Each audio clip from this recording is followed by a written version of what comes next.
Hey, good morning. This is Bryon Watkins back at you. Sorry it's been a while. I've been busy. I go to school full time. I work, do a lot of reading, et cetera, et cetera. But some of you already know that.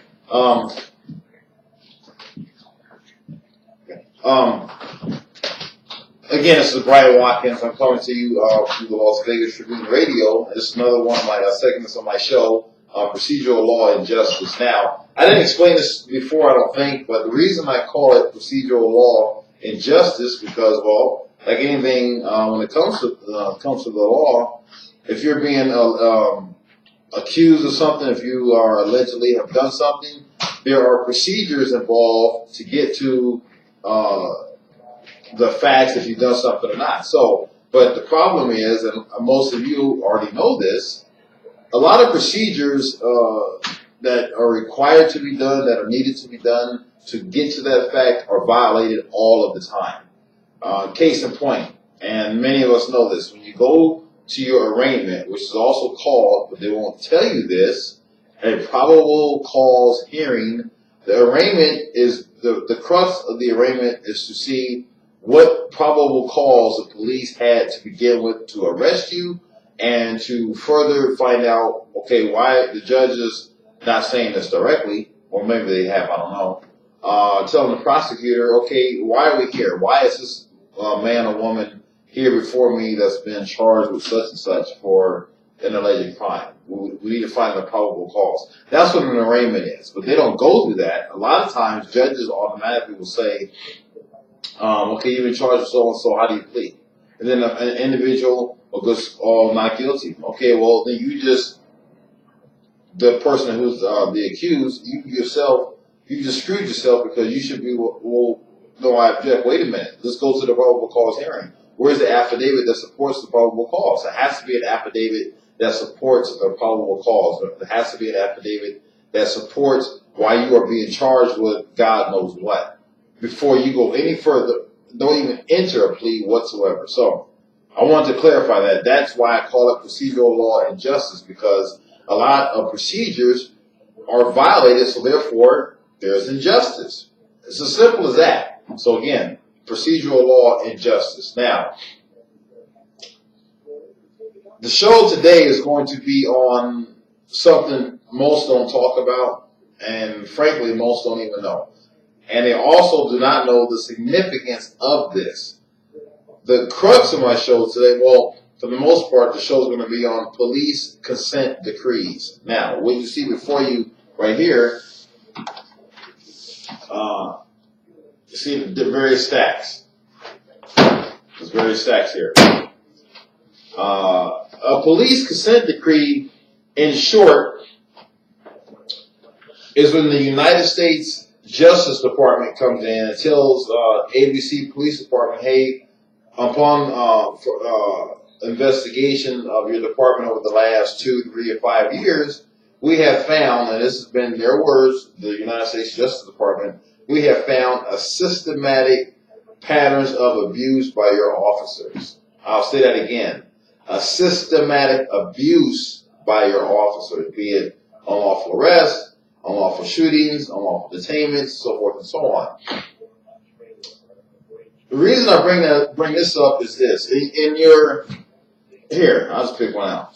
I printed all these out. Yes, I have. I printed all these out. Seattle, Washington Police Department, the Cleveland, Ohio Police Department, the Newark, New Jersey Police Department, the Ferguson Police Department, Ferguson, Missouri Police Department, and the list goes on. The New Haven, Connecticut Police Department, and to give you, and there's Albuquerque Police Department. I would highly advise you to go online, Google police consent decrees. A bunch of them will pop up, or you can Google Department of Justice police consent decree, something to that effect, and the actual cases will pop up. And what they are is this. The United States Justice Department has put, for example, the Seattle, Washington Police Department under a contract for 4 or 5 or 6 years. They're going to be monitored on how their police procedures are done against the public. Now, a lot of police, and I've read this, are starting to complain, well, we're just doing our jobs. Well, it's going to make our job difficult and blah, blah, blah. Well, here's the thing to the police. If you do your jobs the way you're supposed to, and a lot of you know exactly what the hell I'm talking about, you wouldn't have to have the United States Department of Justice policing you. That is your fault because you know exactly what you are doing. And I know you know. And I've said this before on the show. I've said this many times over the past 5 years. You are responsible for your own actions. That's what you tell us. Ignorance of the law is no excuse. That's what you tell us. You messed up, own it. That's what you tell us. I mean, that's what police, that's what you tell the people.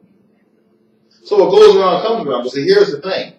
To the police, you go to an extensive and a very arduous police academy training. You have FTO training after a field training by a field training officer for like a year, 18 months. Some departments, I think, is longer. You have continuous police training throughout. So you have no excuse. Not to mention, you have unlimited access to the laws.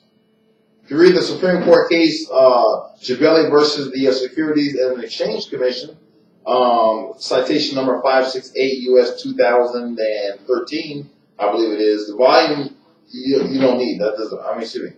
The page number doesn't matter, but the volume number 568 and the case, that's all you need. That's what it said there. Those that work in law, you have no excuse to not know the law. You have unlimited access to the law, all the training, and the list goes on.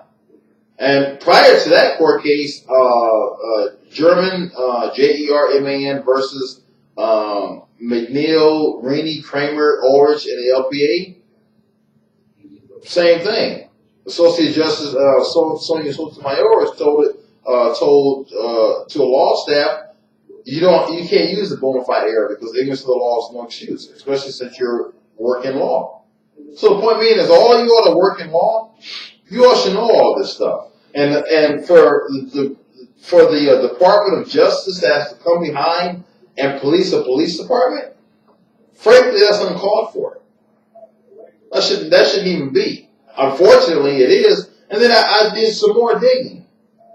There are probably close to well over 100 police departments throughout our country that either has been or is currently under a police consent decree enforced by the United States Department of Justice. That should not be. But see, most of the population, probably 99%, you don't know this. And then people ask me all the time, oh, I'm sorry, I almost forgot, because it's been a while. If you want to call, ask me any questions, the number is 702-983-0711. 702-983-0711. I'm going to cover a couple of other topics that are very pertinent to you all who study the laws and go against the system for their wrongdoings, of course. They have a lot of wrongdoings. That's a fact. So anyway, getting back to the police consent decrees. A lot of people have asked me, how do I know about this stuff? I'm just curious about everything. I'm nosy about everything. That's all I know about it. Stuff that hits my mind. Now, I can't remember exactly the date on when I decided to look into police consent decrees. And frankly, I can't even really remember why I decided to look into police consent decrees.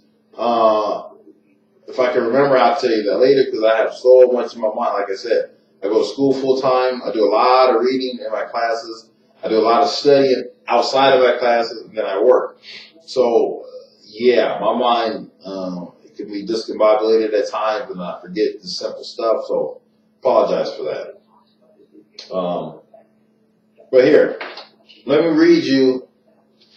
Let me just pull out a police consent decree as an example. This one, the United States of America versus the City of Cleveland, meaning the city, the Cleveland Police Department. And I would encourage you. You don't have to read the entire thing. I have not read every page of every police consent decree. That's a lot of reading. That's a lot of reading. But when you open a police consent decree, looking at the beginning of the table of contents, it says introduction, background, community engagement and building trust, use of force, bias-free policing, so forth and so on. Just pick out a certain section that you want to that's pertinent to your situation and go from there and hold them accountable. Bottom line is this: when you sue police for unlawful arrest, and they do a lot of that, you also want to cite in your claim, not complaint, a claim. Never write. Here, let me say this because this has everything. This is very important. Never, when you sue police, you're not writing a complaint. If I'm entering something, I'm not complaining. I'm writing a claim because I know for a fact I've been harmed. Just like when you go through the procedural process, you don't ask the court to do something. You tell the court to do something. I've been telling you that for like 2 years, 2.5 years now. I don't ask. We're the people. We don't ask. We don't ask our civil servants. That's the other way around. But we've been indoctrinated to not think that way. So you have to change your thinking. But anyway. Just like if you, okay, just, and I'm going to say this, just like I said at the beginning of this video, regarding your arraignment, your probable cause hearing, you don't ask the judge and you tell the judge. You don't say, Judge, may I have an affidavit to support my being here? No, you tell the judge, Judge, where's the affidavit that supports the elements of this alleged crime? I require that right now so that I can expect it. Turn to the prosecutor, give me the affidavit. You don't ask. Don't ask to be respectful about it, but don't ask shit. Excuse me, language, sorry. First time I did that one here, sorry. You don't ask for anything. You tell them. You require. You don't ask. You require them to cough it up. You feel me? So, I want to read to you an example of one of these, how they outlined it. Hold on a second.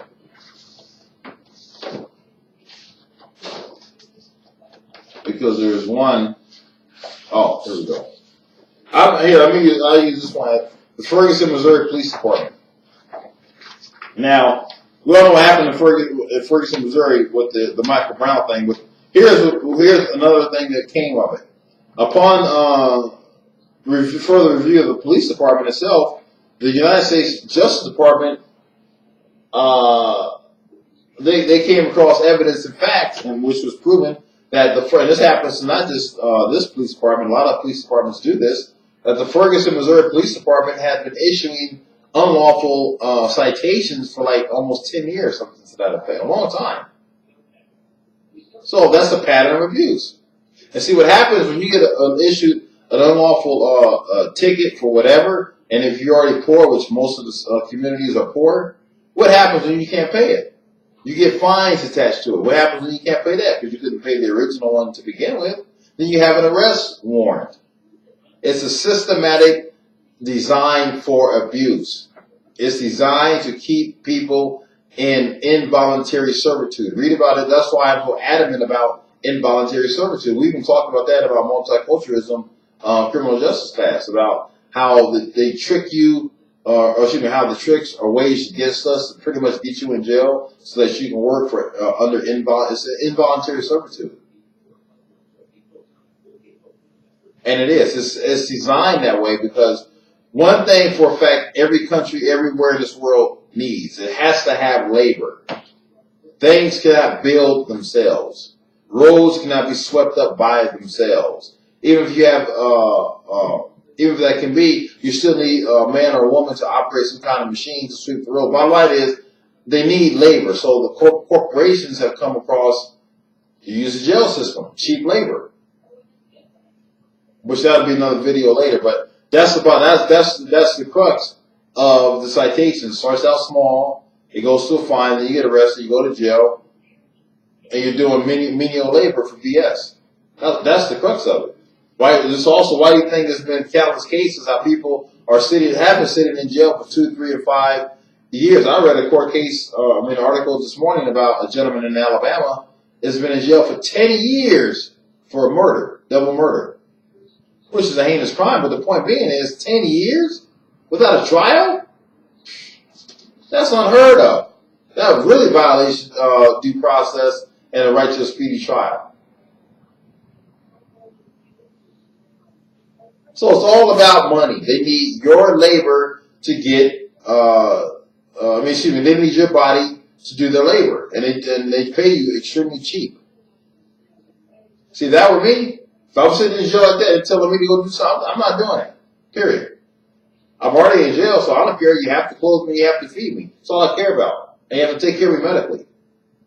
And since I'm in your custody, you have to guard my life. My life's in your hands now. So I'm not doing anything. But that's me. That's what I'll be doing. But anyway.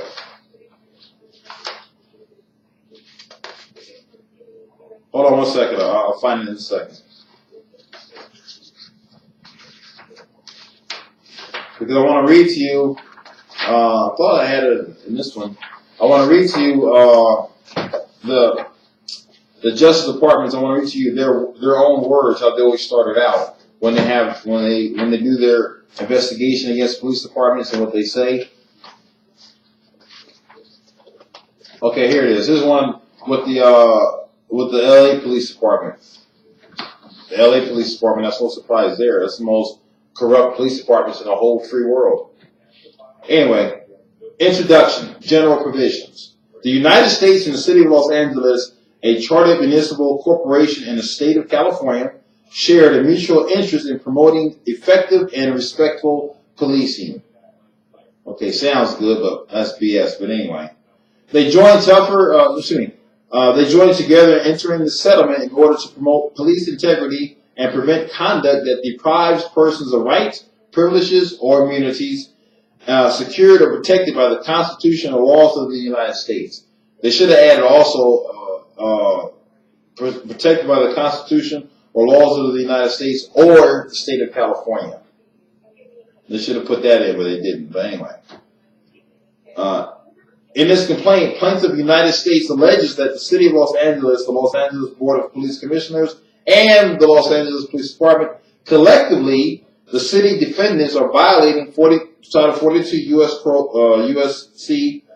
Section 14141 by engaging in a pattern of practice or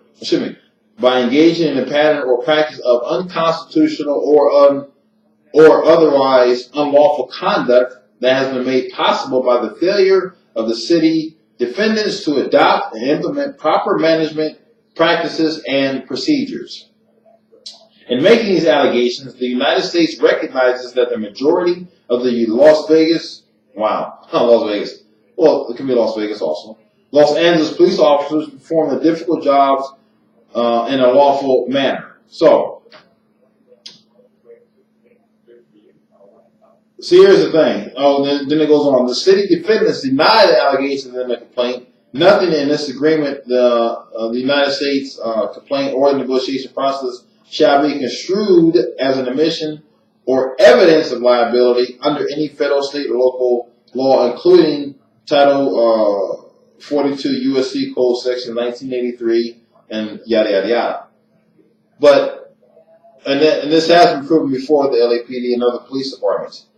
But the main thing is are violating. They always use this. The United States Department of Justice. They always use this when it comes to police departments. Title 42 U.S.C. Criminal Code Section 14141, engaging in a pattern or practice of unconstitutional or otherwise unlawful conduct that has been made possible, etc., etc. Then they always throw in making these allegations. The United States recognizes that the Department of Los Angeles police officers perform difficult jobs in a lawful manner. So, but it came out later that they were engaged in practices. With the LA police department, you can go back to, some of you may remember, I don't know if you do or not, but some of you remember, I know. What the heck was that? The Hollenbeck division of the LAPD of the 90s. They were so corrupt, planting evidence, unlawful arrests, unlawful shootings, They got the division, I think, got disbanded. But the thing was called the Hollenbeck Division, a crash unit, something like that. They unlawfully arrested like hundreds of people, literally. So that right there is a pattern of abuse. And that's when the United States Justice Department comes in. But see, here's the thing. You want to read about police consent decrees because you want to read what the top dog, the United States Department of Justice, which is the top cop of the country, what upon their investigation, what they discover in whatever police department. If you've been unlawfully arrested, like I said, that happens a lot. Well, you can pull out a consent decree and say, well, hey, wait a minute, ABC Police Department, you were under a recent contract, or you may currently be under one now, to prevent the sort of thing you just waged against me, which was an unlawful arrest, an unlawful detainment.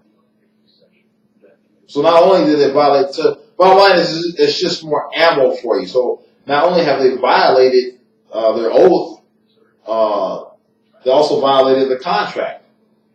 And by the way, the oath is a quid pro, what's called a quid pro quo contract. It's a contract, something for something. And when it comes to police, there may be other definitions about it. When they swore an oath, something for something, to become a police officer, that means they also have to know to not violate people's rights. See, the thing is this. The Constitution, be it federal or state, they take an oath to support and defend the state and federal Constitution. But what people don't realize and don't take into account or don't even look at, why were the Constitutions written to begin with? They were written to show what rights the individuals have that are to be further protected by the Constitutions. So technically, when you violate your oath, the state or federal Constitution, talking to you, police, you are in fact violating the people.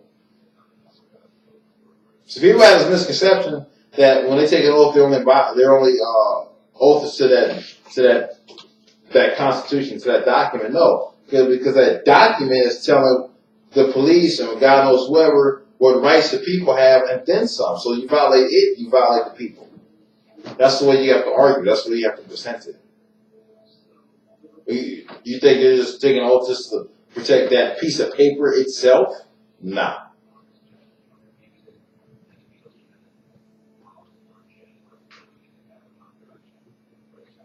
Not at all. So, again, and in closing, when it comes to the police consent decrees, I would highly advise you to look up wherever city you live in, look up and see if the Department of Justice has had a police consent decree with your city.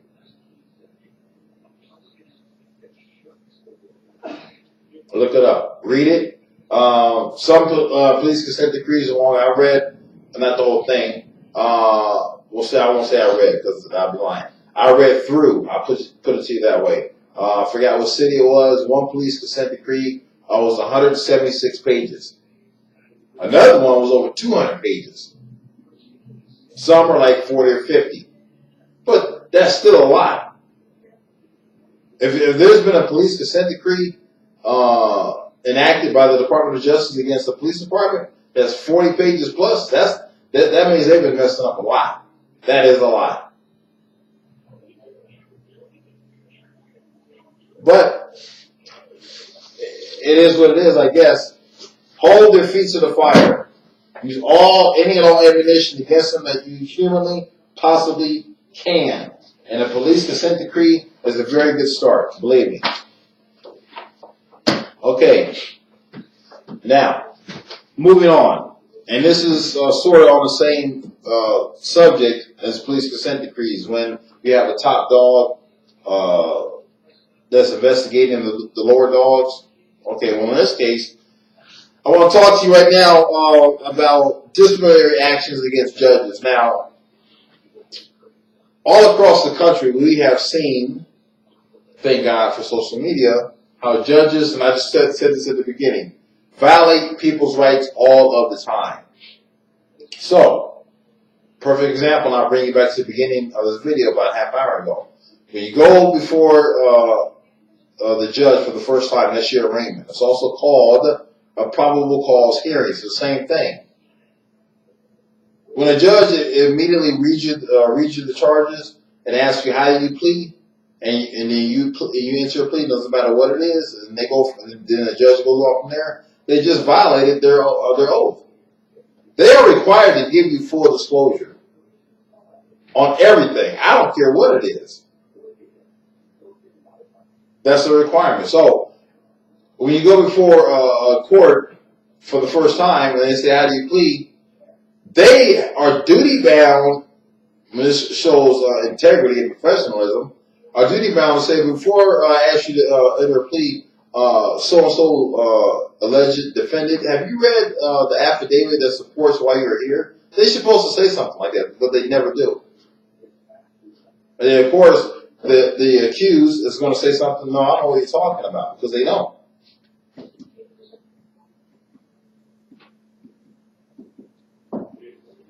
They don't.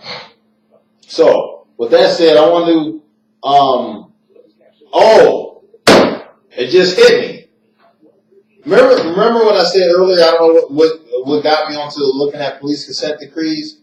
This is what got me to looking at police consent decrees, because it popped in my mind, because judges are supposed to be held to a much, much higher standard. It popped into my mind. I wonder who disciplines judges. And then I remember reading an article about a judge out here, Michelle Levitt, about 2 years ago, how she was reprimanded for abusing, a lot of judges do this all the time, for abusing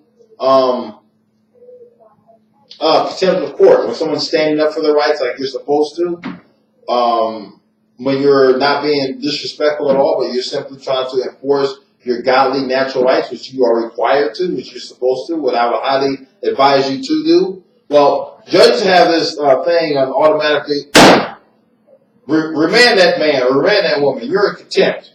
Why? Just for enforcing my rights? Well, anyway, that idiot, she got reprimanded, which I think should have been worse than that. But anyway, she got kicked back up too. You also want to look this up too. Get this. Nevada Judicial College for additional training. Yeah, the Nevada Judicial College, which is up in Carson City, the capital, which I'm sure is in your state. It'd be in your capital also, like Texas. Judges have to go for additional training. It may be in the city of Austin. In California, it may be in Sacramento. In Oregon, it may be in Portland. I think Portland is the capital of Oregon. But anyway, anytime a judge is disciplined, they have to go. They're sent to what's called a judicial college, which is located in your state's capital, more than likely. So. Anyway, but I just remember that's what got me on to looking at police consent decrees. So that got me when I saw that. I read the article. I still have it. It's in my it's in one of my books. When I read how Michelle Levitt had to go to the Nevada Judicial College for further training, I'm thinking, what the hell is a Nevada Judicial College? But anyway, and then I decided to look up. Well, if that's the case, well, who disciplines the judges when they mess up from the bench? And that's how I got onto police consent decrees. So I decided, well, who polices the police when they mess up? And I later, after doing more research and upon further review, it was brought to my attention how the United States Department of Justice, which makes sense, they do that. So anyway, it just dawned on me. I remember that. So now it's titled, just so you know, Before the Nevada Commission of Judicial Discipline. That's what it's titled. And it's a court document. It's like any other court document, no matter what it is, like this. Let me read you one example. Comes now Kathleen M. Potterson, prosecuting officer for the Nevada Commission of Judicial Discipline, Commission, or NCJD, which is Nevada Commission of Judicial Discipline, established under Article 6, Section 21 of the Nevada State Constitution, who in the name of and by the authority of the Commission, as founded in NRS Nevada Revised Statute 1.425 through 1.4695, files this formal statement of charges and informs the respondent, Catherine Ramsey, who is the judge, municipal court judge, City of North Las Vegas, State of Nevada, that the following acts were committed by respondent and warrant disciplinary action by the commission under the revised Nevada Code of Judicial Conduct. And then it goes on to list the illegalities and violations and so forth. And some of the violations by this judge at this time. These actions by respondent constitute a failure to cooperate with other judges and administrative officials of court in violation of the Code Canon 2, Rule 2.5 Bravo, and were failure to promote confidence in the integrity of the judiciary in violation of Canon 1, Rule 1.2. Well, that's ironic to say that, because failure to promote confidence in the integrity of the judiciary. Well, to add more to that, due to all the unlawful arrests, unlawful stops, which the courts have ruled any unlawful stop technically is an unlawful arrest, unlawful detainment, due to violations and malfeasance by judges from the bench, due to bailiffs, court bailiffs, by orders of the judge, when a man or woman is merely trying to defend their rights, which they're allowed to do. And some of you already know this. The bailiffs, 4, 5, or 6 of it, for intimidation purposes, they would jump on the person who's accused that's there defending their rights, because the judge is not liking how they're not marching to their tune, which is, in essence, is why that happens all the time. So, but yet and still, we're supposed to have confidence in our justice system.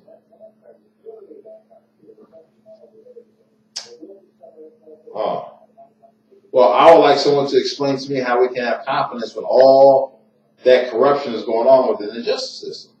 Police consent decrees, disciplinary actions against judges, and the list goes on.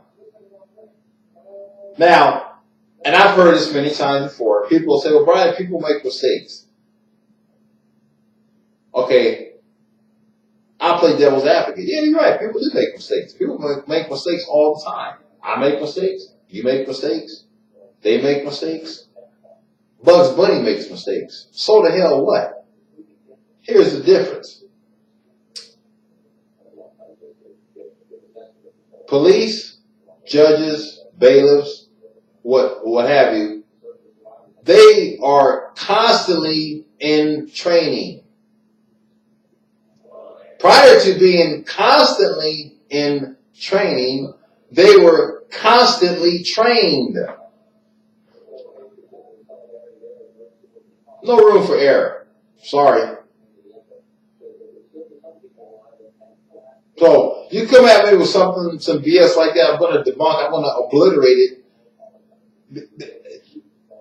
It's going to be like two sprinters racing for the gold medal. I'm not going to let you get out the blocks, so don't let me try it.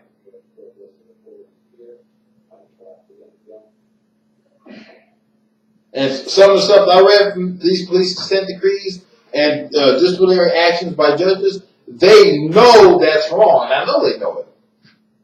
I know they know it. But yet, they still do it.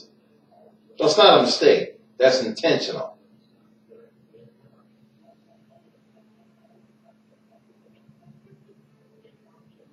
And I give you another example.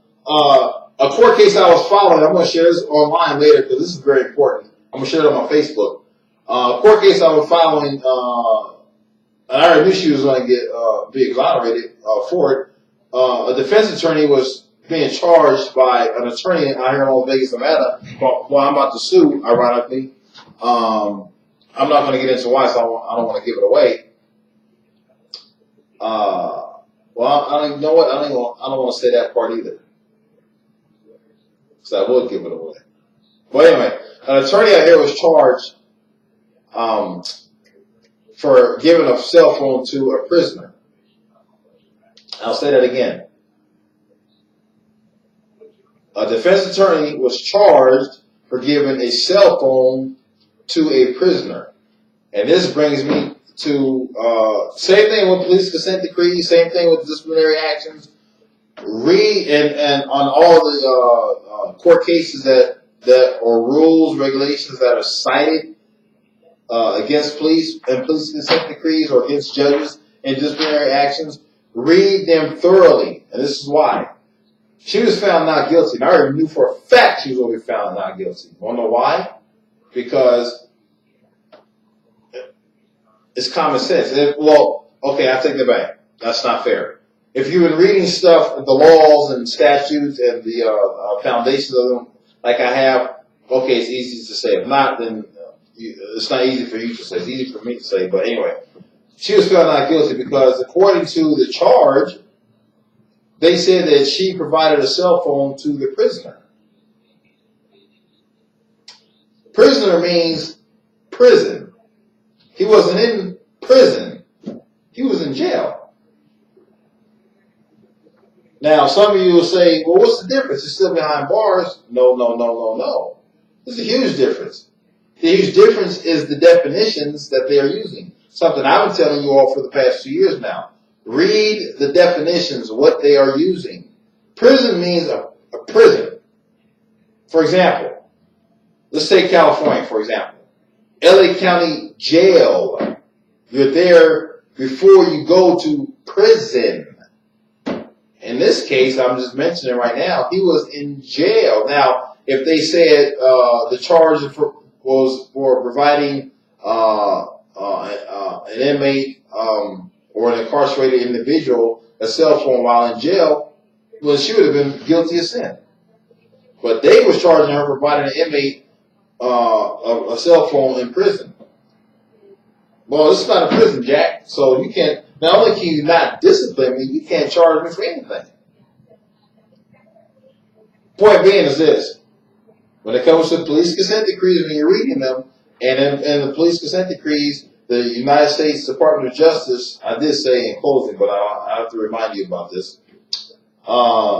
When they're citing whatever case law, rule, title code, whatever, read that title code thoroughly. Read that court case thoroughly, because you may see something else in there that they didn't see. Different eyes see different things.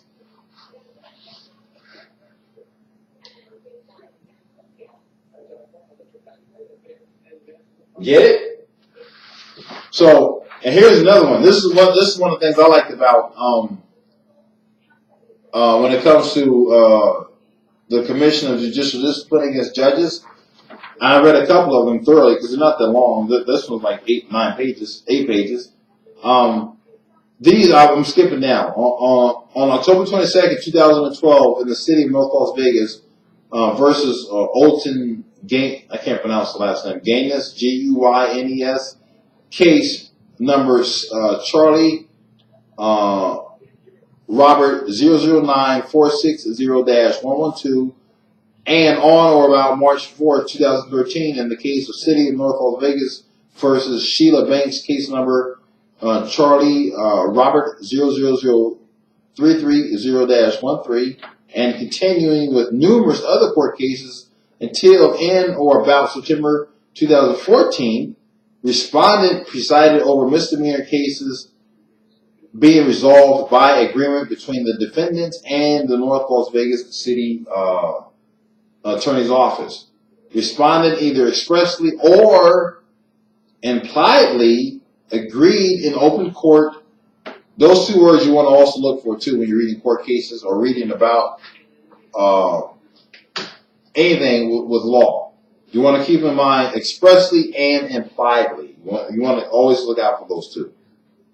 Agreed in open court with the resolution suggested by one or more parties to the cases and did not accurately enter the agreed resolution in the records of the cases. These actions by respondent violated the preamble to the Nevada Revised Code of Judicial Conduct, requiring that she maintain the dignity of her office, avoiding impropriety. That's one key word you also want to look for when it comes to judges and attorneys, impropriety. Because when they engage, if there's even a sign of impropriety, and it's something I learned after reading plus one of my law classes even stated that you don't have to prove impropriety. If there's even an inkling of impropriety, they're guilty. And no, just some of you I'll ask, most of all the laws that I know, I didn't know taking law classes. I knew most of the stuff before I even decided to take any law class. Only taking these law classes so I could see what they're not teaching, but that's a different discussion at a later date. And it goes on to list all the canons that they're valid and so forth and so on. So, but see, here's my thing. Well, I also bring this up when it comes to judicial discipline against judges. The fact that they're violating some of their own canons, some of their own rules, the fact that they have violated them, but also means they've violated laws. Now, had that been any ordinary Joe Schmo on the street, we would have been tossed into jail in a New York minute. All they get is a disciplinary hearing, a reprimand, maybe a month's suspension without pay. Oh my. Ordinary people like us, we'll sit in jail for 6-7 months to a year. Before trial. Then when the trial comes, well, due to the time served, we're going to release you immediately.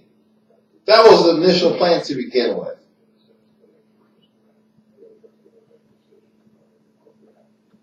So, with that said, I want to close out with that also. So we covered police consent decrees, disciplinary, which is the same thing, almost like a consent decree against judges. I want to definitely cover this. Now, this is very important. Like I said, read the court cases thoroughly. This is a court case, Herbert Longstreet, I think it was, on my Facebook, brought to my attention because on my Facebook for a while, I kept asking about, it just dawned on me one day, about how police, they tow people's cars for not providing insurance, whatever, for small, stupid stuff. It's just asinine, really, but anyway. So, again, my mind is always thinking, so I thought to myself one time, I'm thinking to myself, I'm saying, I don't know if police are actually have the right to steal someone's car. Because technically that's all of them. Here's why. Herbert Longstreet brought to my attention a court case, State versus Teeter out of Kansas. State versus Teeter, Teeter, citation number 249 KAM, Kansas, 548-1991. And then below that I had another citation, 819 P .2 Delta 651. I took a lot of notes on the court case, so I'm not going to be able to cover all of them. You see I do that with a lot of court cases that I go over. I notate a lot of important issues that were never brought up in the court case. Okay, questions that I put forth were: is towing an automobile is lawful or not? Police need do police need any kind of bonds and so forth to take people's property, which is a car? Okay. In this case. Well, here, I can tell you. In this case, a man was spotted by a police officer sitting in his car with his foot hanging out in an alley on the property of a bowling alley. Police go up to investigate, which I would too if I'm a cop. I see a foot hanging out, like can be a dead body. I don't know. He goes up to investigate, asks the guy, if he's okay, you have ID, blah blah blah. He didn't. He didn't have a valid license. So. They towed the vehicle. And the police department, this is ironic, paid for his hotel room for the night until they had time to search the vehicle the next day. They searched the vehicle, they found drugs, they got arrested, did time, blah, blah, blah. But at that point, I don't want to talk about. The part I want to talk about is the towing of the vehicle. See, here's some things that I caught. They towed the vehicle, the car has insurance. Teeter's driver's license had expired, but the vehicle registration showed Teeter was the owner of the vehicle. So his license has expired, but it showed that Teeter, the gentleman here, Teeter, he does own the vehicle. He does own the car. Because Teeter did not have a valid driver's license and was from out of town, Officer Slapper instructed Teeter to drive his car to law enforcement center. Upon arrival at the center, Officer Slapper asked Teeter for proof of liability insurance, which Teeter did not have. So why didn't he ask him that at the scene versus asking him that after he drove it to the police department? Different discussion at a later date. On authorization of the police chief Turner, Officer Slapper then impounded Teeter's car. Teeter was not giving a citation or arrested at the time because Officer Slapper had not observed Teeter actually driving illegally. See, he didn't actually observe him driving illegally. That's another thing. And it goes on to say, the stated basis for impounding the car was that Teeter had no driver's license or liability insurance and did not know anyone in, I can't even pronounce the city, Hawata, who could drive the car for him. So I messed up at the beginning, but anyway. So police chief Turner instructed Officer Slapper to put Teeter up in a motel for the night. Officer Slapper initially had Teeter lock his car and allowed Teeter to keep the keys. He returned to the motel later, however, and got the keys from Teeter, who voluntarily relinquished them. So Teeter voluntarily gave his keys to the police officer. Slapper did not warn Teeter that the keys would be used to facilitate a search of his car. He found drugs, but see, I don't want to talk about that part in the case. The part I want to talk about is towing the car. And this is what I want to tell you all. I would highly advise you to look into your NRS, in Nevada, they call it the Nevada Revised Statutes. In Oregon, they may be called the Oregon Revised Statutes. I read various state statutes. I have not come across a statute that says specifically, you have to read the statutes word for word and their meaning. I have not come across one that says specifically, in the nature of a police stop and upon further investigation, police discover expired tag or expired license, they by law can impound the vehicle off the street. I've not read anything like that. In fact, I'm trying to find the foundation as to when this started, because only thing I can deduce thus far is just a standard practice. Well, standard practices cannot be enforced like law. So technically, they're stealing your property. Now, someone can argue and say, well, Bryon, they have a suspended license. I don't care. If the police, if there's no kind of law, I have yet to come across even a court case. Herbert Longstreet brought this one to me, to my attention. And I get why the car was towed. He didn't have a license, expired license, no insurance, et cetera, et cetera. I get that point. But what I'm looking for is the textual language that says if one does not have a valid license, police under the laws can tow your vehicle, can impound your act. Those are the words I'm looking for. The point being is this: when you're reading laws, just like I told you earlier about that court case out here, about that defense attorney and that prisoner, or that one that was in jail.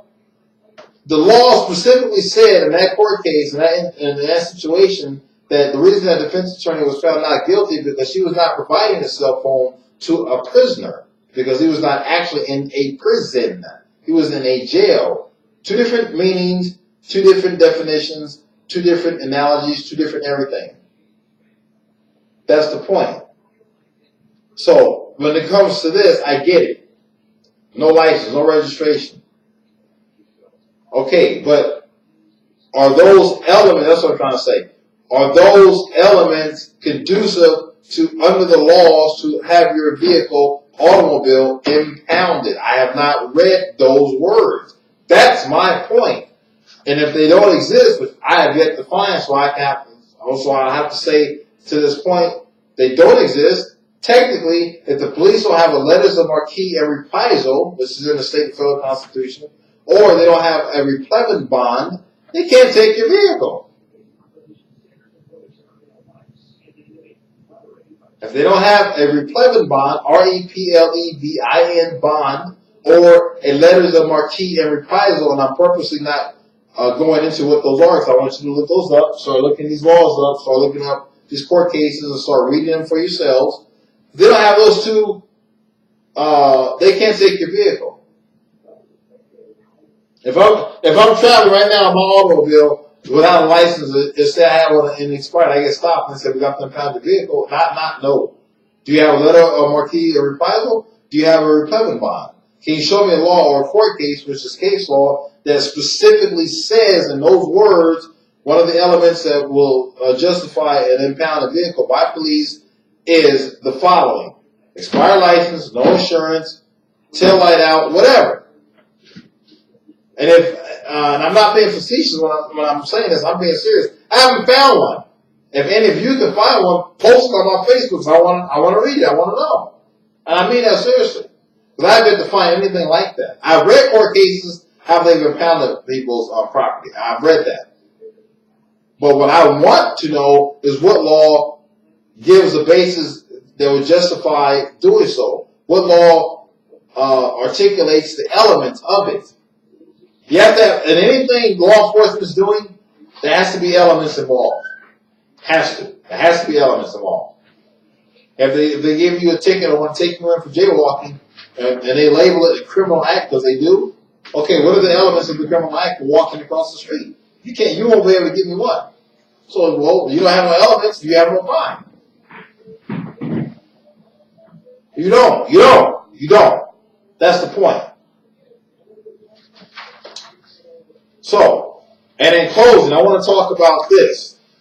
Liens.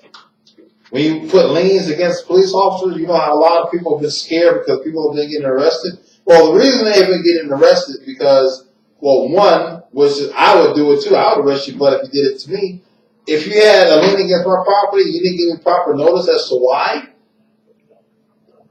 That's not being professional. That's not being ethical.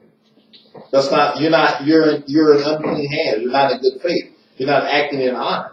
If you're going to put a lien against the police, do it in a private capacity, but you are required to give them 3 notices first. Give them a chance to respond. We always preach about not having our due process violated. Well, don't violate theirs. You're being a hypocrite. That's not fair. Here's a court case, a very good court case. And I analyzed the heck out of this court case, so you can see all my notes right here. I analyzed this court case extremely well. Because I posted this court case. The court case is Ron Johnson and Marley Johnson, plaintiff and respondent, versus Daniel S. Murray, defendant and appellant. Citation number 656P.2 Delta 170-1982. I posted this on my Facebook timeline a couple of times, and a lot of comments came back, well, Bryon, oh, you're wrong. See, the liens got lifted by the judge. Yeah, I know that. That was in the crux of why I posted this. I posted this for two things. One, so you all get out of your head for being scared of how liens are illegal when they're not. And number 2, he did successfully attach a lien to not only a cop, but a cop and his wife. And he also did successfully attach liens to not only their house, but also to their bank accounts. Now, you ask me, well, then why did the judge lift it? Very simple. And you all know exactly what I'm talking about when I'm about to say this. According to the courts, he didn't file proper paperwork correctly. According to the courts, he didn't respond fast enough to some kind of filing fee. That's why they lifted the liens. They never, in this court case, denied the liens were illegal or unlawful. They did say we're lifting them because you didn't respond fast enough. That sounds familiar. Happened to me in my court case against the Las Vegas Metropolitan Police, who I'm suing, who I'm about to attach liens to the cops.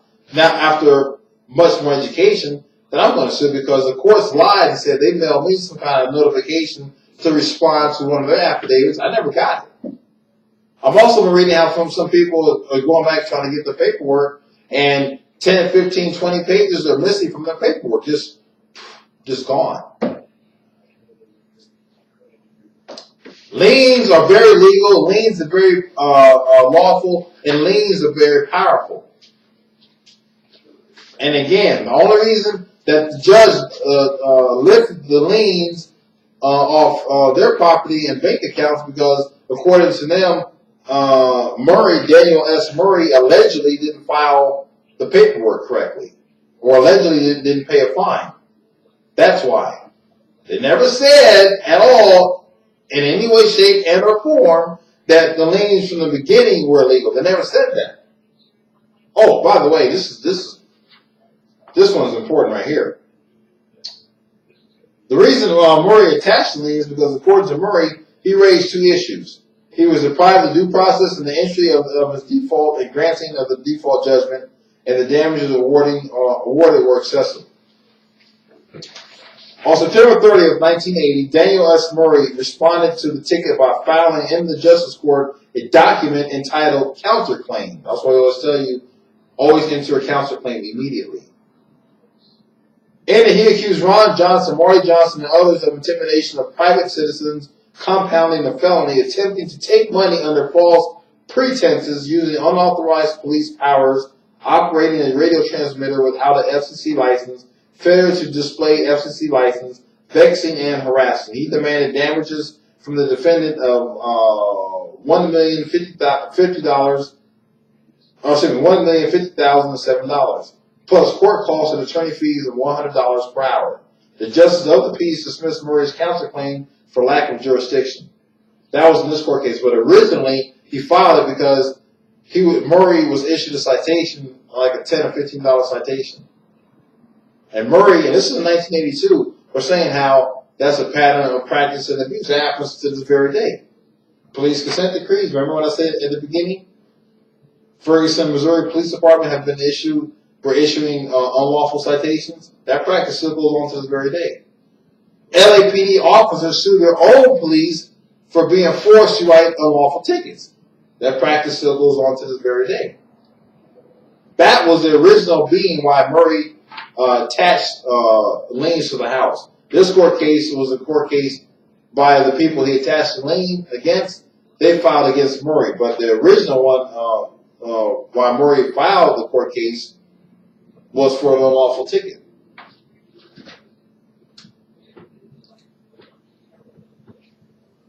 So, I'm about to get out of here with that said. Like I said, when you're reading a statute, read it thoroughly. Read for the vagueness of it. Read what definitions they're using. Read how they are applying the definition to whatever. If they're going to apply it to a prison, okay, what's the definition of a prison versus a jail? If they're going to apply it to a criminal act versus a civil act, what are the elements of the definition of a criminal act versus a civil act? It's that much reading. It's that intense.